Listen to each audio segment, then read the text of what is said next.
大家好，今日咧我就想同大家分享翻我搞 What to Read 呢一系列 video 背後嘅目的。咁其實主要有兩個目的嘅。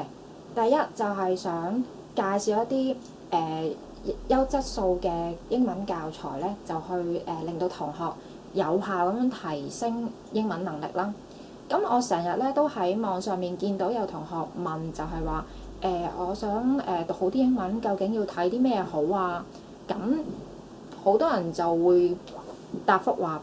可以睇英文報章啦，或者雜誌啦，即係例如報章係 South China 啊、Standard 啊，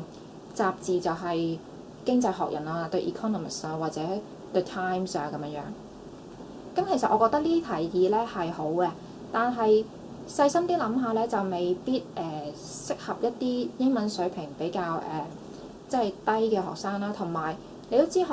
同嘅學生都有唔同嘅閱讀口味。咁呢一啲報章雜誌其實講嘅都係關於一啲 social issues 社會議題，咁其實未必個個學生都有興趣。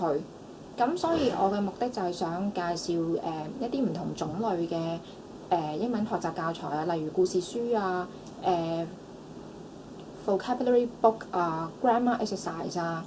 即係俾大家咁樣，希望大家可以即係透過唔同嘅方法去提升英文能力。